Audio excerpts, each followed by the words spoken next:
Cuando Moisés se acercó a una zarza ardiente en el desierto, no tenía idea de que su vida estaba a punto de cambiar para siempre. Esa voz que llamaba su nombre no era solo un sonido lejano, sino una manifestación real del Dios vivo. En Éxodo capítulo 3, versículo 14, leemos la declaración que resonaría a través de los siglos: «Yo soy el que soy». Quédate conmigo hasta el final, pues este encuentro con Dios puede cambiar tu forma de ver todo a tu alrededor. La llama que revela la eternidad. La zarza que ardía sin consumirse, descrita en Éxodo capítulo 3, es una escena que despierta fascinación y asombro. Moisés, pastoreando el rebaño de su suegro, se encontró con ese espectáculo que no obedecía a las leyes naturales. En ese momento, lo extraordinario irrumpió en lo ordinario. Cuando se acercó, escuchó la voz de Dios llamándolo por su nombre, y con temor retiró las sandalias ante lo sagrado. En este encuentro, la primera lección es que Dios revela su santidad. El lugar donde estaba Moisés no se había vuelto santo por algún poder humano, sino porque la presencia de Dios se manifestaba allí. A lo largo de toda la narrativa bíblica, vemos este patrón. Donde está Dios, algo se transforma. Cuando Dios habita en nuestro medio, comenzamos a experimentar un atisbo de su eternidad, que no se somete a los límites del tiempo ni de la materia. Después de ver la zarza que no se consumía, Moisés escuchó un llamado que parecía imposible. Liberar al pueblo de Israel del yugo de Egipto era una tarea muy por encima de las capacidades humanas. Él cuestionó su propia identidad preguntando: ¿quién soy yo para ir al faraón? Éxodo capítulo 3, versículo 11. En ese instante, Dios no respondió elogiando la fuerza o la elocuencia de Moisés, sino que aseguró su propia presencia. La reacción de Dios ante el miedo de Moisés demuestra que el yo soy no depende de recursos humanos. Cuando Él promete estar con nosotros, su autoridad y soberanía se convierten en la base para enfrentar cualquier desafío. Nuestros temores no desaparecen con motivación personal o autoconfianza. Se disipan cuando entendemos que el Creador del universo camina a nuestro lado, sosteniéndonos con su mano poderosa. En Éxodo capítulo 3, versículo 14, surge el punto crucial: «Yo soy el que soy». Esta frase no es un mero juego de palabras, es la afirmación de que Dios no depende de nada para existir, pues Él es la fuente de todo ser. Mientras los dioses de Egipto carecían de altares, mitos y estatuas para ser reconocidos, el Dios de Israel trasciende toda y cualquier limitación. Él no fue creado, Él mismo es el Creador, aquel que subsiste por su propia esencia. Al declarar «Yo soy el que soy», el Señor muestra que no encaja en etiquetas o definiciones humanas. Es un recordatorio de que Él se mantiene siempre fiel, inquebrantable e inmutable, incluso mientras el mundo cambia en cada instante. Esta revelación es tan profunda que resuena en el Nuevo Testamento cuando Jesús declara: «Antes de que Abraham existiera, yo soy». Juan capítulo 8, versículo 58. Con esto, Él asume la misma identidad divina, invitándonos a reconocer su naturaleza eterna. La historia de la liberación de Israel de Egipto no comienza cuando el pueblo clama, sino cuando Dios decide actuar. En Éxodo capítulo 2, versículos 24 y 25, vemos que Él escuchó el gemido de los israelitas y recordó su alianza. Este recuerdo no sugiere que Dios se olvida, sino que Él había determinado un momento específico para actuar. Todo estaba bajo su control, y la primera manifestación al libertador elegido fue justamente en la zarza en llamas. Este Dios que toma la iniciativa es el mismo que, a lo largo de la Biblia, se acerca al pecador para ofrecer gracia y redención. En Romanos capítulo 5, versículo 8, Pablo afirma que Cristo murió por nosotros cuando aún éramos pecadores. La compasión divina no es pasiva, sino proactiva. Ella rompe barreras, rescata cautivos e invita a cada persona a experimentar la libertad que solo el yo soy puede conceder. Cuando Moisés cuestionó cómo reaccionaría el pueblo a su anuncio de que el Dios de sus padres lo había enviado, Dios simplemente le dio señales para probar su poder. Las plagas que cayeron sobre Egipto eran más que calamidades aleatorias. En cada una de ellas, el Yo Soy demostró su supremacía sobre las divinidades egipcias, que estaban asociadas a elementos naturales como el Nilo, el sol y la fertilidad. Con cada plaga, Dios mostraba que todo el poder que Egipto creía tener era en realidad limitado. Los falsos dioses no pudieron reaccionar. En Éxodo capítulo 12, versículo 12, el Señor dice que ejecutaría juicios contra todos los dioses de Egipto. El propósito no era solo castigar a la nación opresora, sino revelar que el Yo Soy es soberano sobre todo lo que el hombre idolatra. Cuando Dios se manifiesta, ningún otro supuesto poder permanece en pie. El pueblo de Israel no tenía ejércitos preparados, ni armamentos sofisticados para confrontar a Egipto. Su único recurso era confiar en el Dios que les había prometido liberarlos. La Pascua, descrita en Éxodo capítulo 12, versículos 21 a 28, fue instituida como un memorial del libramento. La sangre del cordero en el dintel de las puertas simbolizaba la fe en la palabra divina de que el ángel destructor pasaría de largo. Cuando llegaron ante el Mar Rojo, la angustia los invadió, pero Dios nuevamente dejó evidente que no hay obstáculo demasiado grande ante su poder. En Éxodo capítulo 14, versículo 13, Moisés proclama: «No temáis, estad quietos y ved el libramento del Señor». Cuando las aguas se abrieron, el Yo Soy mostró que su poder creativo, que separó aguas y tierra en el principio, continuaba actuando en la historia para redimir a su pueblo. Una de las mayores pruebas del cuidado divino se ve en el viaje de Israel por el desierto. Fueron conducidos por una columna de nube de día y una columna de fuego de noche. Éxodo capítulo 13, versículo 21. Esta presencia visible revelaba que Dios no solo libera, sino que continúa al lado de sus hijos en el camino. En el desierto, Israel experimentó hambre y sed, pero Dios suplió la necesidad enviando maná y agua de la roca. En Deuteronomio capítulo 8, versículo 3, Moisés recuerda que el Señor los alimentó con maná para que comprendieran que ni solo de pan vivirá el hombre, sino de todo lo que procede de la boca del Señor. El Yo Soy no abandona a aquellos a quienes llama. Su presencia asegura provisión y dirección, incluso en terrenos áridos. En el monte Sinaí, Dios entregó a Moisés las tablas de la ley, Éxodo capítulo 20. Estas palabras servirían para moldear la relación del pueblo con el Señor y entre ellos mismos. La ley no era una mera lista de prohibiciones, sino la expresión del carácter santo de aquel que se reveló como Yo Soy. Cada mandamiento apuntaba a la armonía que Dios deseaba establecer. Israel debía ser un pueblo diferente de las naciones, viviendo para reflejar la santidad de Dios. Si por un lado la ley mostraba el patrón divino de justicia, por otro, revelaba la necesidad de gracia. Solo confiando plenamente en el Dios eterno, tendrían fuerza para obedecer. La ley no buscaba hacer al ser humano autosuficiente, sino dependiente de la infinita bondad del Yo Soy.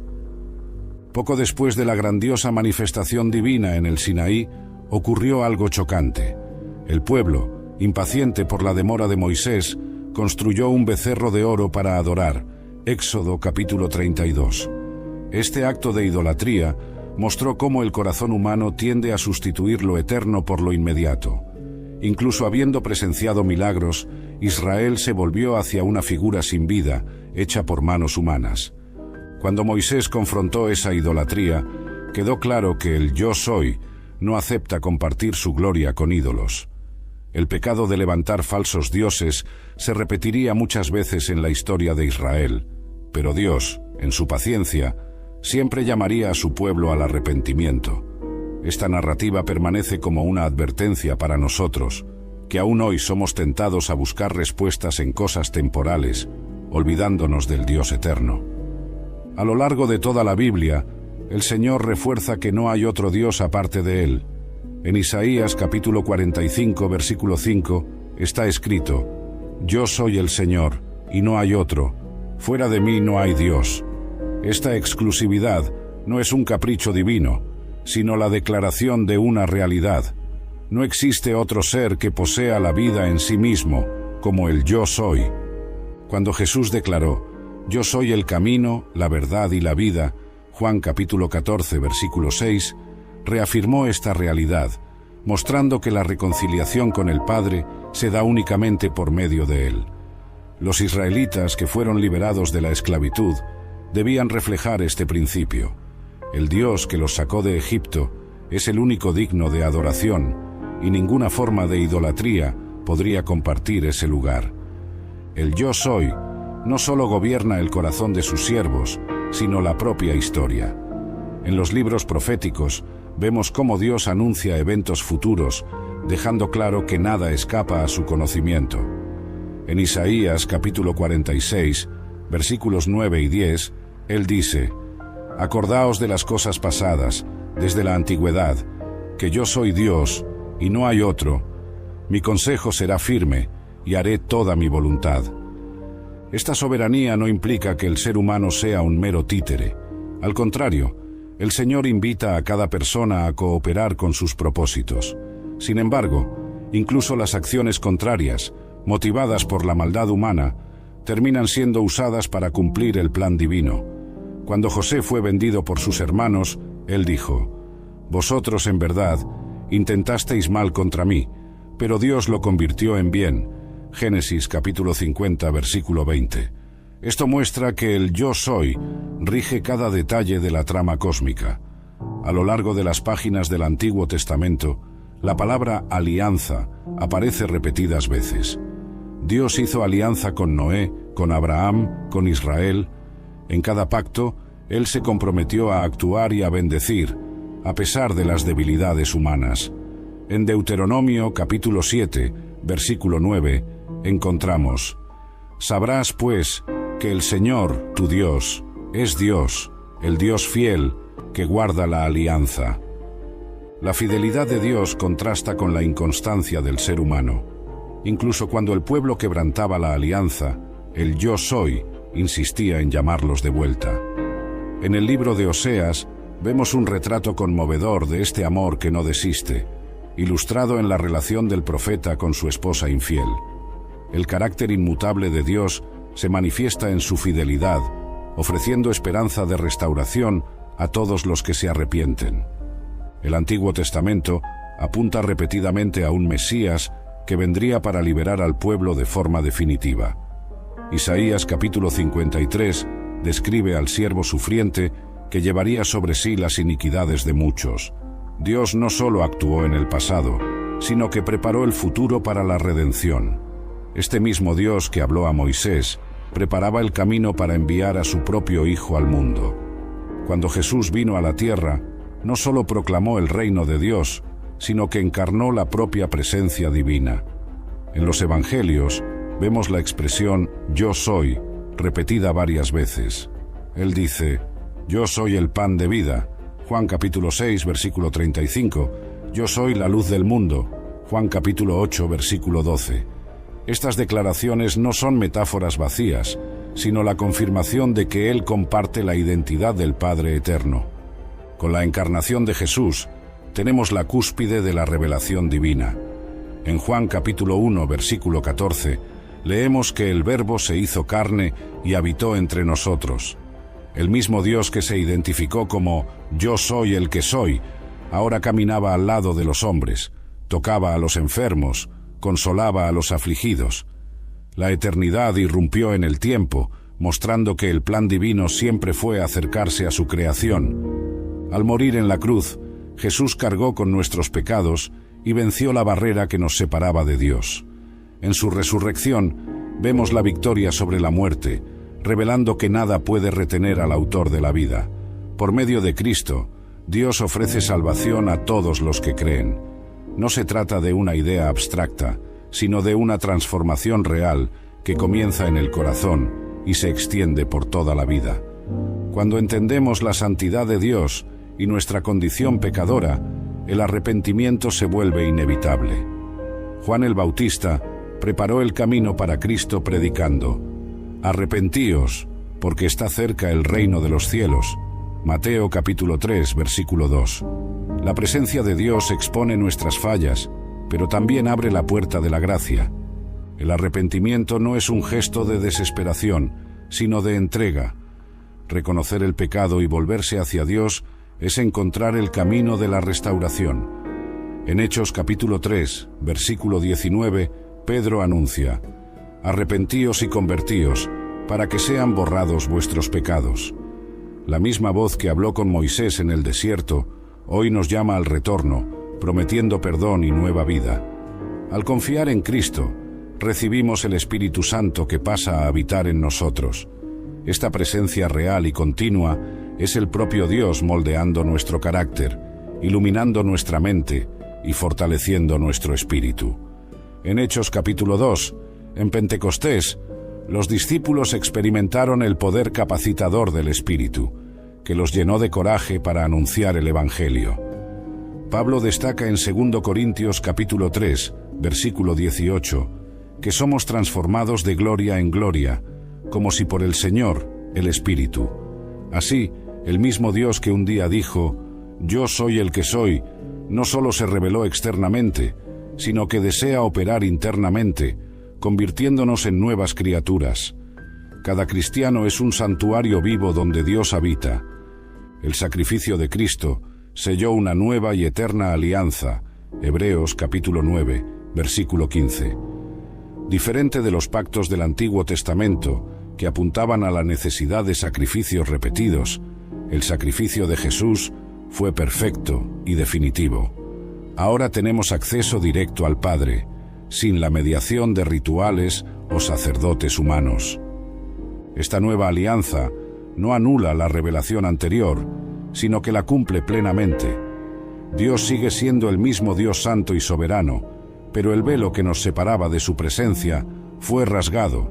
Mateo capítulo 27, versículo 51. Podemos acercarnos confiadamente, sabiendo que Él nos recibe como hijos amados. Jesús, al decir: «Yo soy la vid verdadera, vosotros sois los ramas», Juan capítulo 15, versículo 5, resalta la necesidad de permanecer conectados a Él. Sin esta unión no hay vida espiritual auténtica.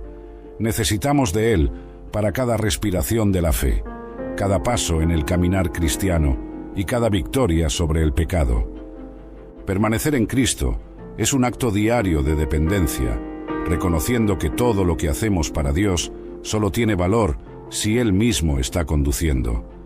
En Filipenses capítulo 4, versículo 13, Pablo declara: «Todo lo puedo en aquel que me fortalece». Esta fuerza viene de Dios y no de nosotros mismos. Cada fruto que producimos es resultado de su vida fluyendo en nuestro interior.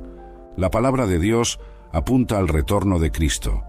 Él prometió volver para buscar a su pueblo y establecer nuevos cielos y nueva tierra, donde la justicia habitará. 2 Pedro capítulo 3, versículo 13. Esta promesa nos llena de esperanza en medio de las incertidumbres del mundo. Dios no se limita al pasado o al presente. Él reina sobre el futuro. Apocalipsis capítulo 21 describe la visión de Juan, donde Dios enjugará toda lágrima de los ojos. La muerte ya no existirá, ni llanto, ni dolor. Este futuro glorioso es la consumación del plan divino. La eternidad que un día habló a Moisés continúa resonando hasta que todo se cumpla y el mal sea definitivamente vencido. La Iglesia es la reunión de aquellos que han sido alcanzados por el mensaje de Dios en Cristo. En Hechos capítulo 2, vemos cómo los primeros cristianos vivían en comunión, partiendo el pan y orando juntos. Eran fortalecidos por el Espíritu Santo y testificaban con audacia. Esta comunidad no se fundamenta en tradiciones humanas, sino en la persona viva de Jesús, la cabeza de la Iglesia. Colosenses capítulo 1, versículo 18. Cuando nos reunimos como cuerpo de Cristo, experimentamos la gracia de Dios de forma conjunta. Alabamos, oramos, aprendemos y crecemos. Los dones espirituales son manifiestos para edificar a todos. Esta convivencia es un atisbo de lo que nos espera en la eternidad, cuando finalmente veremos a Dios cara a cara. Jesús nos envió a hacer discípulos de todas las naciones. Mateo capítulo 28, versículo 19. Aquel que dijo «Yo soy» no tiene fronteras geográficas o culturales. Su deseo es que cada ser humano conozca su gracia redentora. La misión de la Iglesia es anunciar a este Dios vivo, que se reveló de forma definitiva en Cristo. En Hechos capítulo 1, versículo 8, se nos recuerda que recibiríamos poder al descender sobre nosotros el Espíritu Santo y seríamos testigos hasta los confines de la tierra. Así como Moisés fue enviado a Egipto, nosotros somos enviados al mundo. El mensaje sigue siendo el mismo. Existe un Dios que es «Yo soy el que soy» y que ofrece liberación a todos los que se vuelvan hacia Él. La vida cristiana no está exenta de luchas y cuestionamientos. Abraham, Moisés, David y tantos otros pasaron por dificultades. Sin embargo, en cada desafío encontraron en Dios la fuerza para seguir adelante. Su fidelidad permanece inquebrantable, incluso ante nuestras debilidades.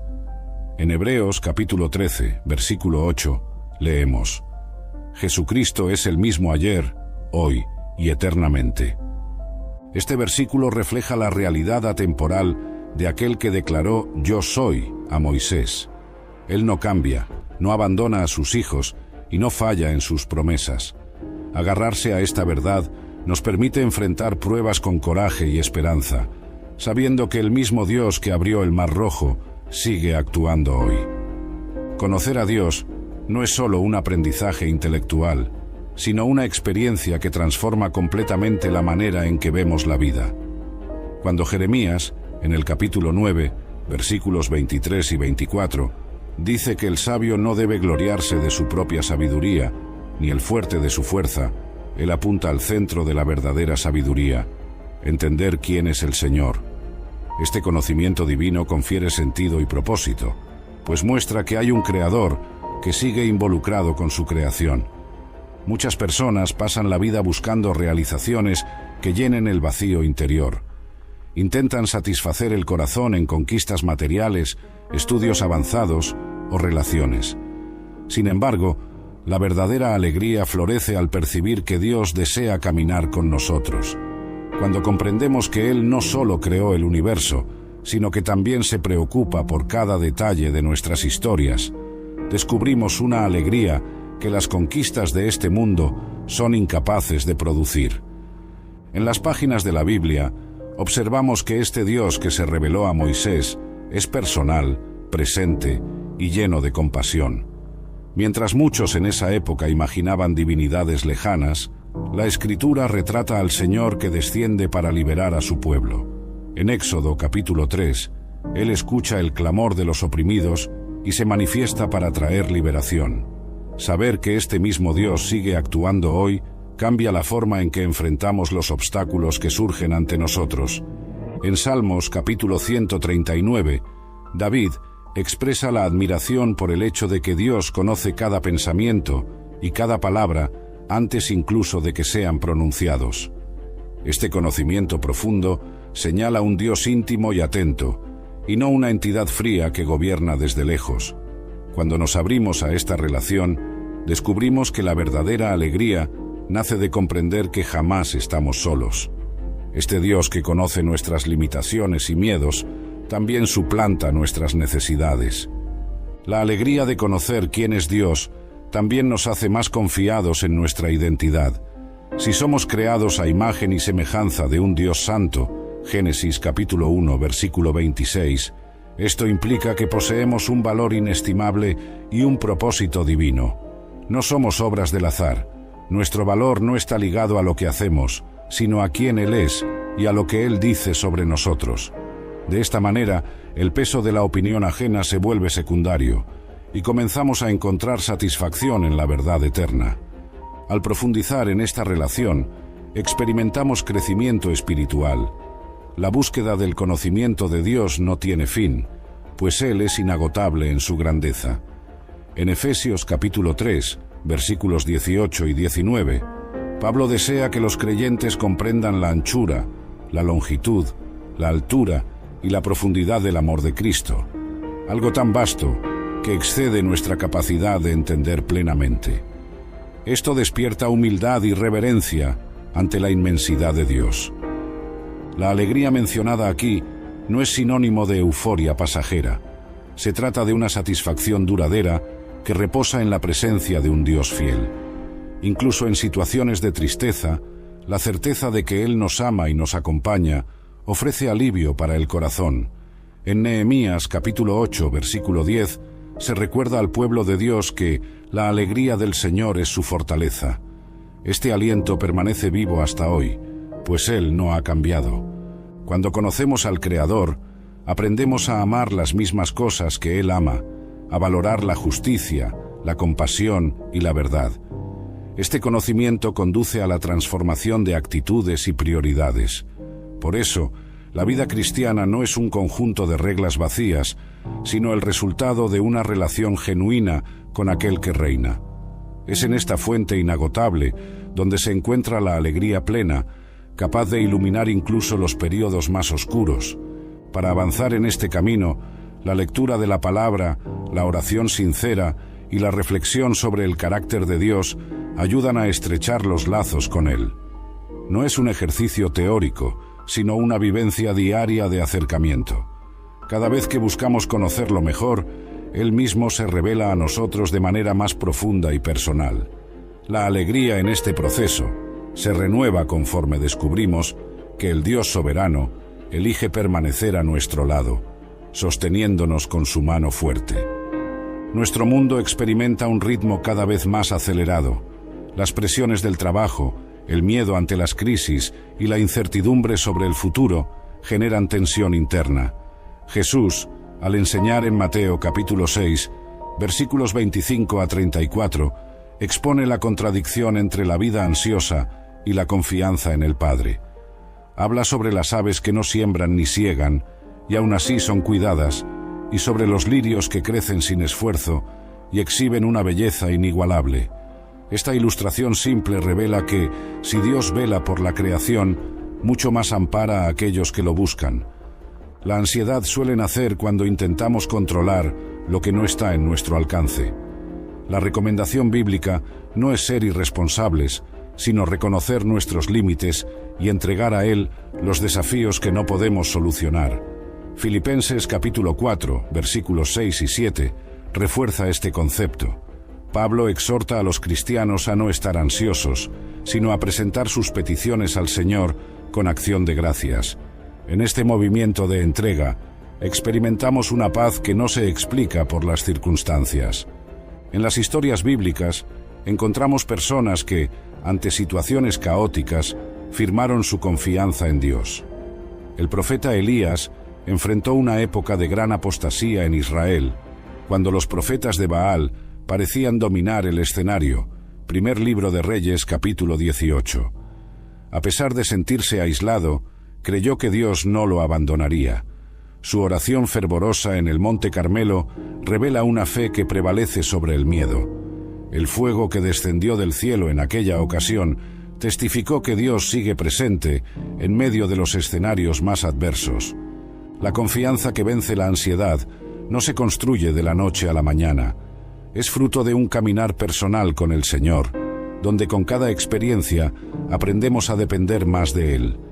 Los momentos de incertidumbre pueden convertirse en oportunidades de fortalecimiento espiritual. Cuando elegimos lanzar sobre Dios nuestras preocupaciones, comenzamos a valorar lo eterno y a comprender que nuestra vida está en manos de un Padre que no falla. Esta dependencia transforma la forma en que reaccionamos a las noticias y a los problemas diarios. En lugar de permitir que el pánico nos invada, encontramos refugio en aquel que gobierna todas las cosas. Salmos capítulo 46. La ansiedad suele crecer cuando nos aferramos a lo pasajero. Sin embargo, si miramos las promesas divinas, recordamos que Él es el mismo que proveyó para su pueblo en el desierto, alimentó a multitudes con solo unos panes y peces, y sustentó a los discípulos después de la muerte y resurrección de Cristo. La confianza que brota de conocer a Dios va más allá del alivio inmediato. Genera esperanza en lo que Dios puede realizar en nosotros y por medio de nosotros. En Romanos capítulo 8, versículo 28, encontramos la convicción de que todas las cosas cooperan para bien de aquellos que aman al Señor, aun cuando en el momento no entendamos claramente la razón de las tribulaciones. Esta seguridad abarca la certeza de que Él permanece en control, convirtiendo incluso las situaciones más desafiantes en testimonios de fe. Además, la confianza que vence la ansiedad está relacionada con la obediencia. Cuando aceptamos que Dios sabe lo que es mejor para nosotros, comenzamos a vivir conforme a sus principios. Esta disposición para obedecer crea una sintonía entre nuestra voluntad y la voluntad divina. Poco a poco, nuestros deseos se alinean con el propósito de glorificar su nombre, y el peso de la incertidumbre comienza a perder fuerza. La paz que sobrepasa todo entendimiento no es una teoría, sino una realidad que invade el corazón de aquellos que aprenden a poner sus ansiedades en manos del Señor. En Juan capítulo 14, versículo 27, Jesús dice que la paz que Él da no es como la del mundo, basada en circunstancias favorables. Es una paz interior y permanente que conforta el alma. Cuando esta confianza se convierte en práctica, la vida deja de ser conducida por la preocupación y pasa a ser gobernada por la certeza de que Dios está presente. El Dios de las Escrituras no es una fuerza impersonal ni una idea abstracta. Se presenta como aquel que escucha y responde, que habla y consuela, que instruye y corrige. Su revelación a lo largo de la historia muestra que desea relacionarse con sus criaturas de forma íntima. En Génesis capítulo 12, llama a Abraham a un viaje de fe, revelándose como un Dios que guía los pasos de quienes lo siguen. Esta cercanía se evidencia de manera aún más profunda cuando Dios se hace carne y habita entre nosotros en la persona de Cristo. Juan capítulo 1, versículo 14. Servir a un Dios personal significa descubrir que nuestras oraciones no caen en el vacío. En primer libro de Samuel capítulo 1, encontramos la historia de Ana, angustiada por no tener hijos. Su súplica sincera es escuchada, y ella experimenta el cuidado divino al recibir la bendición de ser madre de Samuel. A lo largo del Antiguo y Nuevo Testamento, vemos relatos de personas que encontraron en Dios no solo un auxilio, sino un amigo fiel. Esta relación personal se fortalece con la certeza de que el Señor entiende nuestras penas y alegrías. En Isaías capítulo 53, se describe al siervo sufriente que llevaría sobre sí las iniquidades de muchos. Siglos después, Jesús cumplió este papel al identificarse con nuestras debilidades. Él sintió hambre, lloró y fue tentado, pero sin pecar. Hebreos capítulo 4, versículo 15. Esto significa que no solo conoce nuestras angustias en teoría, sino que se compadece de manera real. Al comprender que servimos a un Dios que se preocupa por nosotros, la vida adquiere una dimensión diferente. Orar deja de ser la repetición de fórmulas y pasa a ser un diálogo genuino con alguien que conoce lo que sentimos.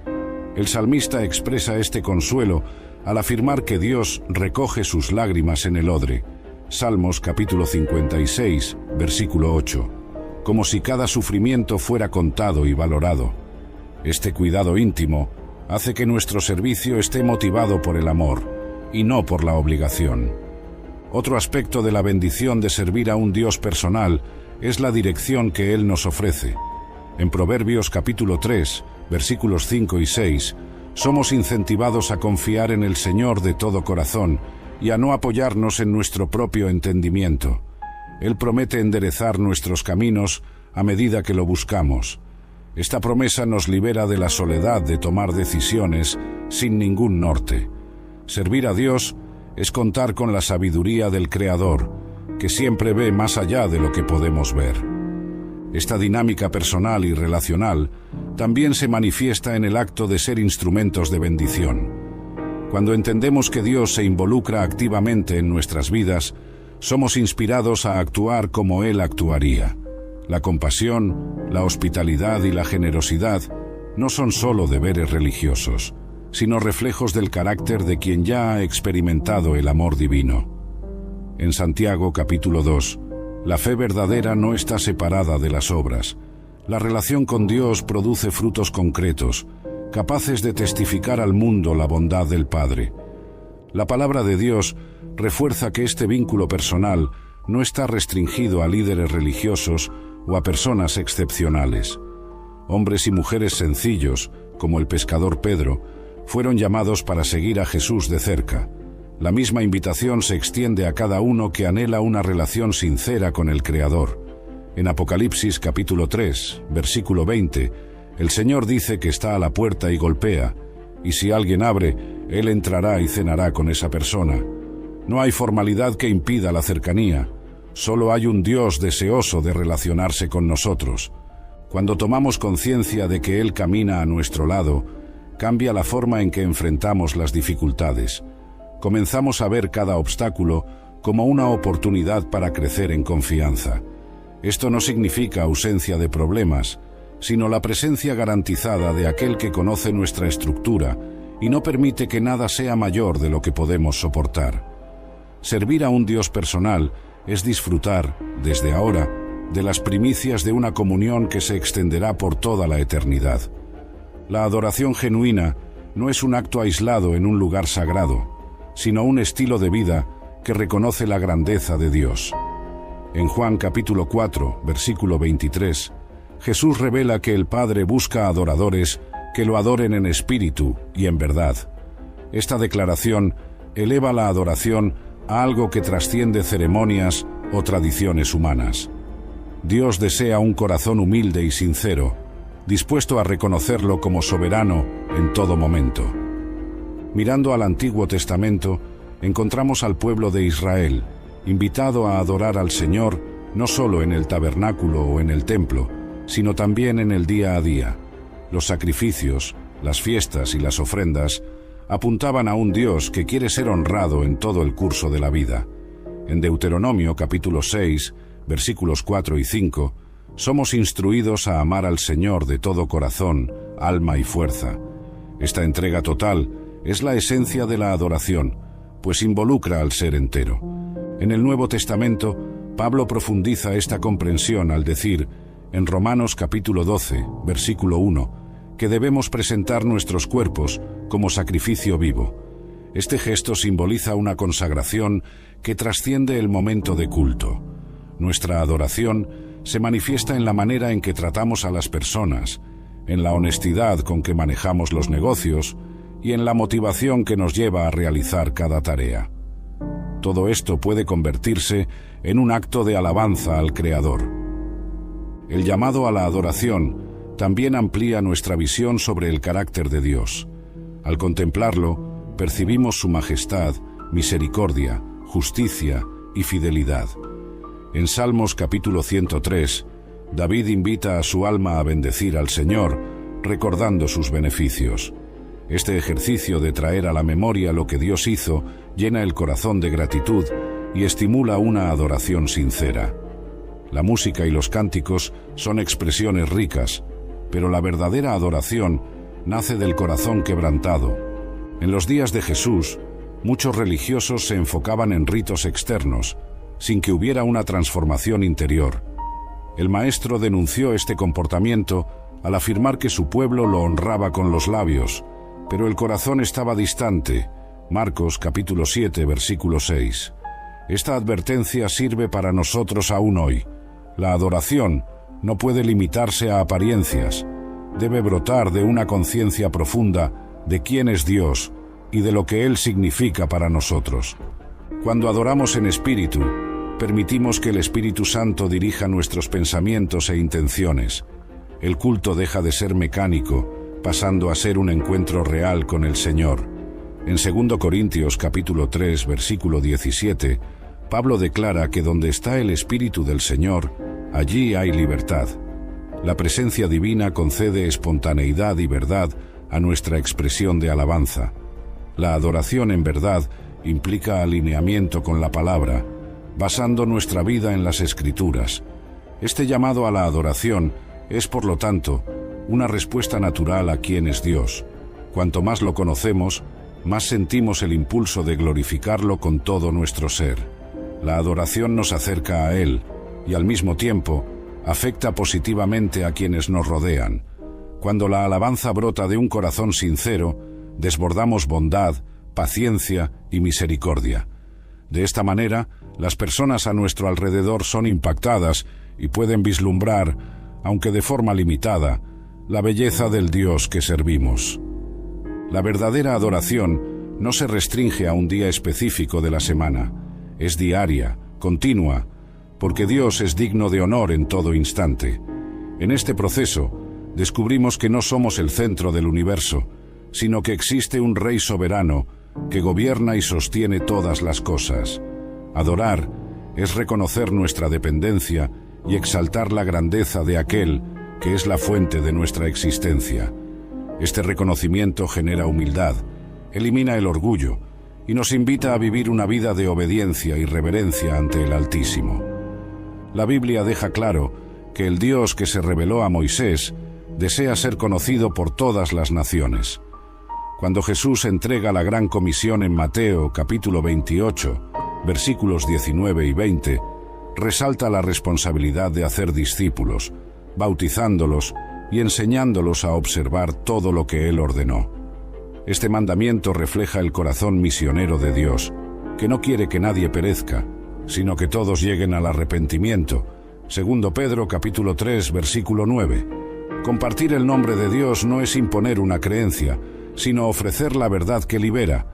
En Romanos capítulo 10, versículo 14, Pablo pregunta: ¿cómo creerán en aquel de quien nada oyeron? La fe surge al oír la palabra. Nuestro llamado es guiar a las personas al conocimiento del Creador, mostrando que Él está cerca y se preocupa por cada uno. Así como Felipe explicó las Escrituras al eunuco etíope en Hechos capítulo 8, tenemos el privilegio de anunciar las buenas nuevas a quien está en busca de sentido. En 2 Corintios capítulo 5, versículo 20, Pablo afirma que somos embajadores de Cristo, como si Dios hiciera su llamado por medio de nosotros. Esta posición de embajador exige coherencia de vida, pues el mensaje que proclamamos necesita corresponder al testimonio que ofrecemos. Cuando las personas ven amor, honestidad y compasión en nuestras acciones, se abren para oír sobre el Dios que nos transforma. Hay momentos en que podemos sentir inseguridad, temiendo no estar preparados para esta misión. Moisés también dudó al ser llamado, diciendo que no era elocuente. Éxodo capítulo 4, versículo 10. Sin embargo, el Señor le aseguró que estaría con él y le enseñaría qué debía decir. De la misma manera, el mismo Dios que nos comisiona concede gracia y capacitación. La evangelización no depende de nuestra elocuencia, sino del poder que viene de su palabra y de su espíritu. El IDES de Jesús no se limita a fronteras culturales o geográficas. Hay personas a nuestro alrededor que carecen de esperanza y necesitan oír que existe un Salvador. El mensaje de Dios toca todas las realidades, ya sea en el hogar, en el ambiente de trabajo o en los lugares más remotos. Al predicar, anunciamos al Dios que se hizo cercano en Cristo y que sigue extendiendo la mano para rescatar a cualquiera que clame por ayuda. Durante el ministerio terrenal de Jesús, se acercó a personas marginadas, habló con samaritanos, atendió a enfermos y recibió a niños. Su compasión atraviesa las barreras que la sociedad impone. Este ejemplo nos muestra que nadie está excluido del llamado divino. La misión de Dios nos invita a superar prejuicios y a valorar a cada individuo. No importa cuán distante se encuentre alguien, el Evangelio siempre es actual. Al abrazar este llamado, experimentamos la satisfacción de cooperar con el plan eterno de Dios. Como instrumentos en sus manos, colaboramos para que su gloria sea reconocida en la tierra. Es Él quien convence el corazón humano, pero elige usar nuestras voces y vidas en este proceso. Ver vidas transformadas por el mensaje de Dios es uno de los mayores privilegios del cristiano, pues revela que la gracia divina sigue actuando.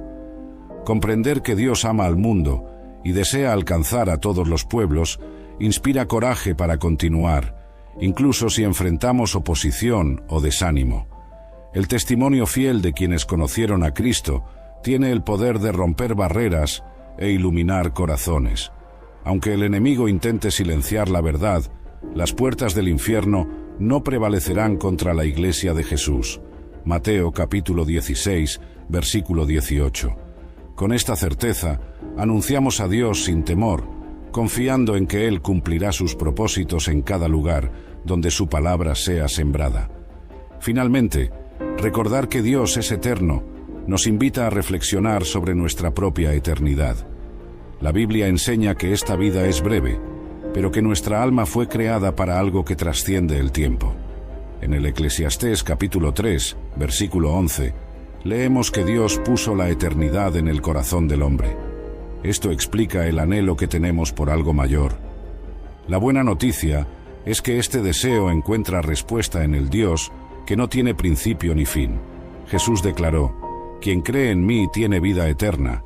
Juan capítulo 6, versículo 47. Vivir con esta perspectiva cambia nuestra forma de enfrentar desafíos, pérdidas e incluso la muerte. En Cristo, la eternidad ya comenzó, y la muerte es solo la puerta hacia la plenitud junto a Dios. Llegamos al final de este viaje contemplando a aquel que declaró: «Yo soy el que soy», a Moisés, y que en Cristo se manifestó de manera aún más profunda. Este Dios eterno, soberano y personal, nos invita a una vida marcada por la fe, la esperanza y el amor. No importa cuán intensas sean las tormentas que enfrentamos, Dios permanece firme como una roca inquebrantable. Él nos llamó a vivir en la libertad que viene de su presencia, sirviéndolo con gratitud y anunciando que solo en Él encontramos verdadera vida. El llamado que resuena desde el desierto hasta nuestros días sigue vivo. Acerquémonos al Yo Soy con confianza. Quien Él es transforma quienes somos, y su eternidad abraza nuestras limitaciones, conduciéndonos hacia un propósito mayor. Si este mensaje tocó tu corazón, recuerda que el mismo Dios que habló a Moisés continúa hablando con nosotros. No dejes de compartir esta reflexión con alguien que necesite conocer a Dios. Que el Señor renueve tu fe, guíe tus pasos y te mantenga firme hasta el día en que estaremos cara a cara con Él. A Él sea la honra y la gloria por siempre. Amén.